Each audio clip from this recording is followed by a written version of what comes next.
What up, guys? It's your boy Zach here.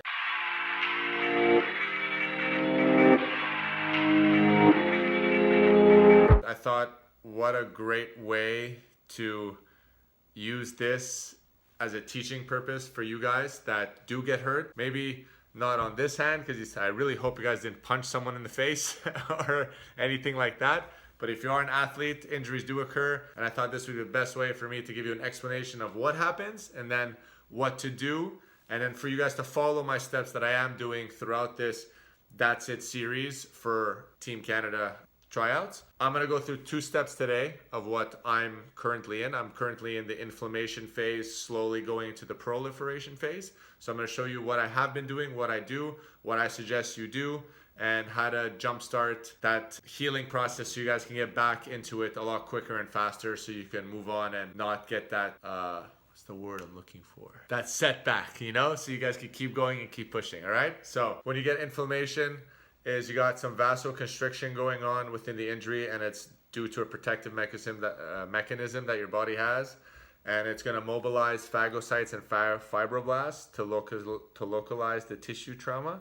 Sorry, I'm like really still tired, but I can't even speak. Histamines, leukotrienes, and substance P, which are chemicals that get released to cause vasodilation and to allow the membrane that did get damaged to be more permeable. This is going to cause, that vasodilation is going to cause some bleeding around the injury. It's going to block some blood vessels and increase extravascular pressure, which will decrease the blood supply to the surrounding area, and block your lymphatic system, which usually removes debris and helps with getting rid of the substances that are there. But with that added pressure, you're also going to have pressure along your nerves and the surrounding tissue, which will cause more pain. With inflammation that you have in your hand with the injury and all that pressure, you're just going to be causing more pain. And that's what we want to try to limit here. In turn, we don't want inflammation to stay that long.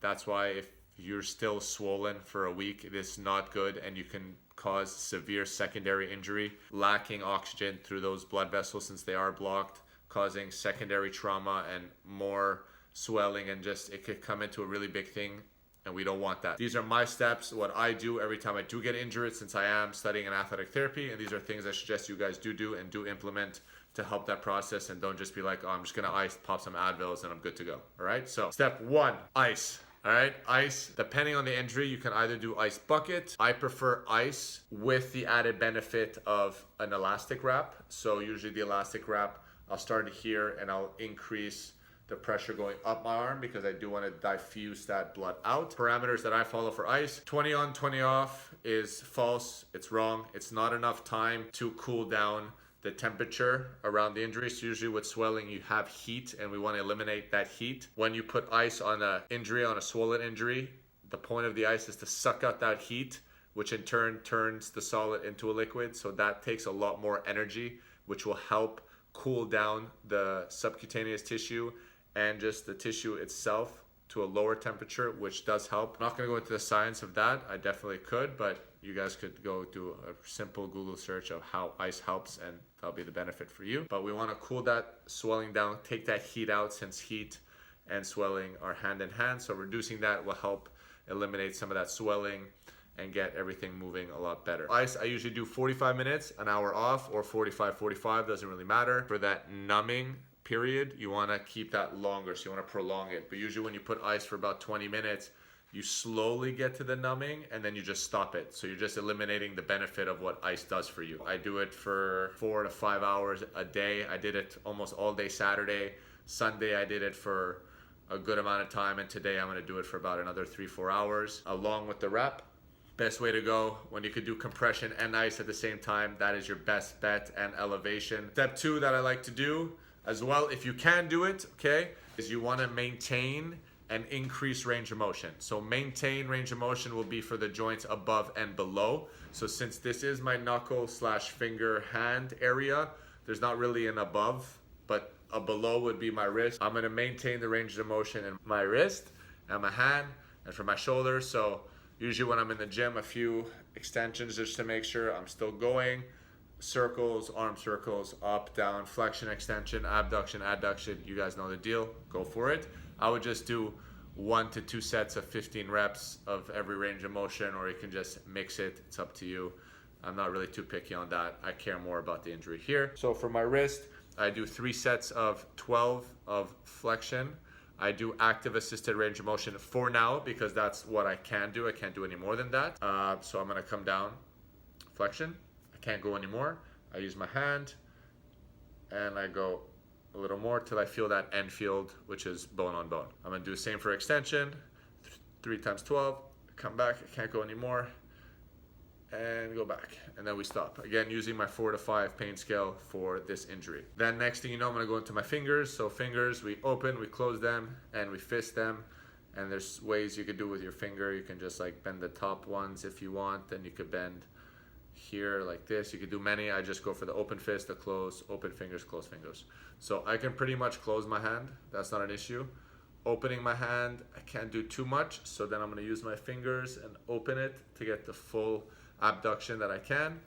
Again, 3 to 12 reps, very simple. Now for opening and closing, so this is as much as I can go. So then I'm gonna use my hand and close the rest. And then open, and then do 3 to 12.